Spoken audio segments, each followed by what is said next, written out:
দমদম নাগের বাজারের অদূরে সাতগাছির সামনে একটি ফ্ল্যাট বাড়ির 4 তলা থেকে মা ও ছেলের দগ্ধদেহ উদ্ধার হয়। দুপুর 1টা নাগাদ স্থানীয় লোকেরা 4 তলা জানলা দিয়ে ধোঁয়া বেরাতে দেখে দমকল এবং পুলিশে খবর দেয়।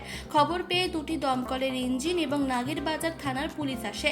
পুলিশ কর্মীরা দুপুর 1:30টা নাগাদ দরজা ভেঙে দুটি দেহ উদ্ধার করে আরজিকর হাসপাতালে পাঠায়। সেখানে ডাক্তাররা তাদের মৃত বলে ঘোষণা করে। মৃতদের নাম অভিষেক শিকদার, বয়স আনুমানিক 40 বছর এবং ছবি শিকদার, বয়স আনুমানিক 70 বছর।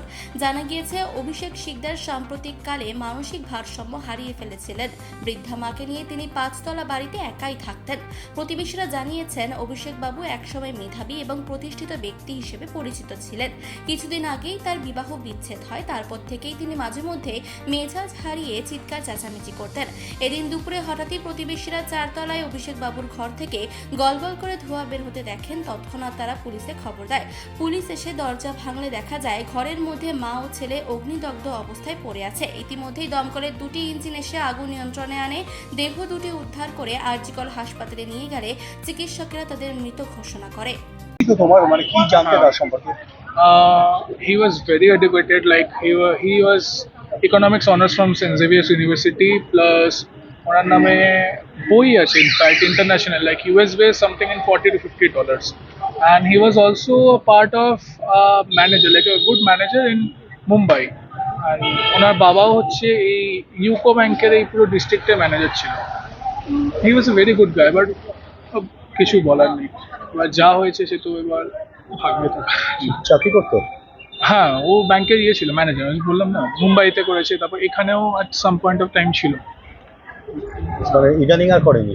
না, ইদানিং তো তারপর একটু মানে অনেক দিনই হয়েছে একটু, তারপরে এই প্রবলেমটা শুরু হয়েছে একটু পাওয়ার লেভে, মানে বোতল ছোড়া, ঢিল ছোড়া লোকদেরকে, তারপর লোকদেরকে গালাগাল দেওয়া। সামটাইম ইট ওয়াজ লাইক খুব ভালো, sometimes it was like very bad. মানে কাউকে মারবে তো মেরেই দেবে, আবার কয়েকজনকে দেখলে একটু ভয় পেত, মানে আমরা একটু বকতাম বলে যে এরকম করতে না, এ করতে না, ওটা দেখে আবার ঠিক থাকতো। কি একটা ডিজিজ বলে, এটা আমি ঠিক বলতে পারি, লাইক 60% টাইম সেন্সে থাকে, 40% টাইম থাকে না। চিকিৎসা হতো না? রিসেন্টলি একবার ওই একটা হওয়ার পর থেকে ওনাকে আর ওনার মাকে দুজনকেই পাঠানো হচ্ছে, কারণ ওনার মাও একটু মানে ছিল আর কি, ওনার একটু প্রবলেম ছিল, তো দুজনেই হচ্ছে ইয়েতে ছিল অ্যাসাইলামে, নট রং। তারপরে চলে আসার পর থেকে প্রায় 3-4 মাস তো ঠিকই ছিল, তারপর থেকে আবার সেম দিন শুরু হয়েছে। অ্যান্ড ফ্যামিলিও মানে রিলেটিভেরও সেরকম কোনো আইডিয়া নেই কে কি করেছিল, বাট ওনার ফ্যামিলিও মানে ওনার রিলেটিভরাও খুবই মানে ভালো, মানে সব বড় বড় কোনো সব লেভেলের মানে অনেক রেপুটেড ফ্যামিলি হবে। কিন্তু প্রতিবেশী কি দেখলেন, কি হয়েছিল? ওই 1:15 নাগাদ খবর পেলাম যে এসছে ওই মানে ওখানে আগুন ধরে গেছে। ও আগেও করেছে ওরকম, ও তো পাগল, তো যার জন্য আগেও করেছে এরকম।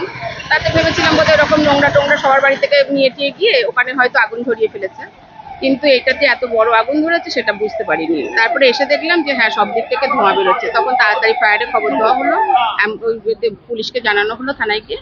তারপর তারা এসে তখন ওই আগুন নিভিয়েছে জল দিয়ে। তখন দেখা গেল যে ওরা ভেতরে দুজনেই দুঘরে অজ্ঞান হয়ে পড়ে রয়েছে। তারপর পুলিশই বলে দিল যে এটা নেই, আর ওরা দুজনেই ওখানে এক্সপায়ার করে গেছে। এই ছিল খুবই ভালো শিক্ষিত ছেলে, বাবাও খুব মানে বড় একজন ব্যাংকের ম্যানেজার ছিলেন। হ্যাঁ, খুবই মানে পড়াশোনাতে তো ও তো নিজেই প্রফেসর ছিল, তো সেই হিসেবে ভীষণ, কিন্তু ওই মাথাটাই গেল গন্ডগোল হয়ে। সবাই মিলে পাড়ার সবাই ওকে কখনো খেতে দিত, কখনো টাকা দিত, এইভাবেই চলছিল ওর। অবস্থায় পাওয়া গেল? হ্যাঁ, আমরা যখন নামিয়েছি, আমরা তো কেউ ওপরে যাইনি, ফায়ার ব্রিগেডই ওপরে গেছিল এবং ওরাই যা দেখেছে। আমরা যখন নামলো তখন দেখলাম যে দুজনকেই মুড়িয়ে নামালো। হ্যাঁ, এই ওই পরিবারটাই থাকতো? হ্যাঁ, ওরা এখন আগে সবাই থাকতো, কিন্তু সবাই অন্যান্য জায়গায় শিফট হয়ে গেছে, একমাত্র ওরাই এখন থাকতো, ওই ফ্যামিলিটাই থাকতো। কোন তলায় থাকতো? ওরা 3 তলায় থাকতো। কলকাতা নাগের বাজার থেকে শান্তনু ব্যানার্জির রিপোর্ট, চেতনা বার্তা। জেগে থাকে, জাগিয়ে রাখে।